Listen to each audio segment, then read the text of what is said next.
Oh dear. Now I will not lie. When I wrote this, I didn't think it was as long as it is, so you might need to buckle up because it's gonna take you on a little ride. It's good though. All right. Flynn Zipperman is a lively old fly who lives deep in the forest inside a cozy oak tree by the sparkling Sangamon River. Flynn is a family man. He is kind, welcoming, and he loves being social. But more than anything, he loves music. "Wake up, grandchildren, it's time to start the day," Flynn announced as he plucked a warm melody on his banjo.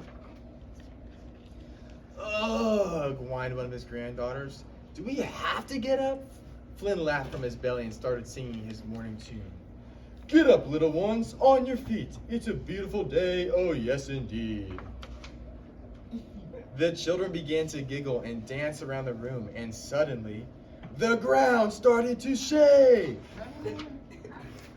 "Run!" yelled the children in panic as they scurried around, hiding in the bread box, under the table, and in the cupboards. "Oh dear," murmured Flynn. "It's that inconsiderate deer again." He looked at his grandchildren and told them that everything was okay and zipped out the front door. John Dearly is a young buck who likes to prance wherever he likes and doesn't pay a lick of attention to others. Flynn flew up to the young John's head and tried to get his attention, buzzing around and waving his hands. But John snuffed his nose and ignored the elderly fly. "How rude," said Flynn. He thought of different ways he could get the attention of the young buck, and suddenly he came up with a genius idea. Flynn went back to his oak home and found his grandchildren back in their bed, trembling in fear. "Oh, children, it's just young John. There's no need to fear," said Flynn, trying to comfort the little flies. "But Grandpa, he's so big and his antlers are pointy and scary," the children replied worriedly. Flynn thought and responded with the wisest words he could think of. "Listen up, kids, and hear what I have to say. Everyone is filled with different fears, dreams, and worries, no matter how big or small you are.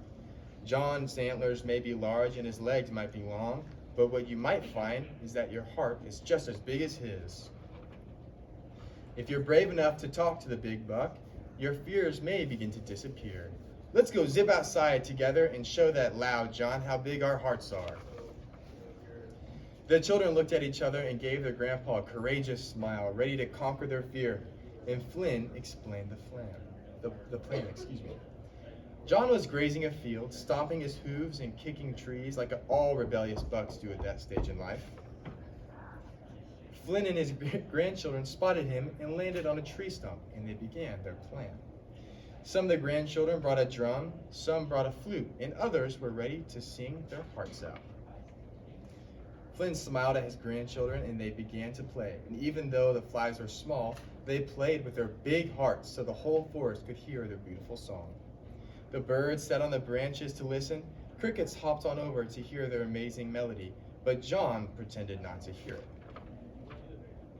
The flies kept on singing, the squirrels scurried over to see what was happening, and even the red fox snuck in to watch the woodland concert. All the animals were having fun, but the buck ignored them. The flies kept playing and animals dancing. Flynn flew out to talk to the lonely John. "Why don't you come out over with the rest of us, John?" suggested Flynn. "I don't know. All this time I've been loud and rude, scaring your grandchildren, because I thought the others would think I was cruel. Now I just feel bad, so I shouldn't hang out with you guys," John said with a disappointed frown. Flynn replied, "Don't worry about all that, John. We've all done bad things. Me and my grandchildren forgive you and don't want you to be alone." John and Flynn eventually came back to the singing group and joined in.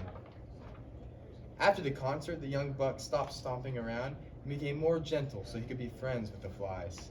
The flies played their music and John joined in, doing his best and having fun. After all the singing and dancing, the tired little flies and John went back to the oak tree. The flies got cozy in their beds, and John lay on the soft grass just outside their tiny home. Flynn sat down with his trusty banjo and a warm cup of herbal tea and played a song to end another day of adventure. "Oh, sing a lullaby under the moon's soft light.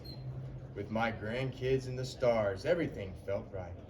Little old John found peace and friendship in our melody so true, and together we all danced neath skies so blue. Flynn was very proud to see how his grandchildren had gotten over their fear of John, and now they were friends singing for all to hear. My story was inspired by Psalm 149, 3-5. Let them praise his name with dancing and make music to him with timbrel and harp. For the Lord takes delight in his people. He crowns the humble with victory. Let his faithful people rejoice in this honor and sing for joy on their beds. Psalm 149, 3-5. Thank you.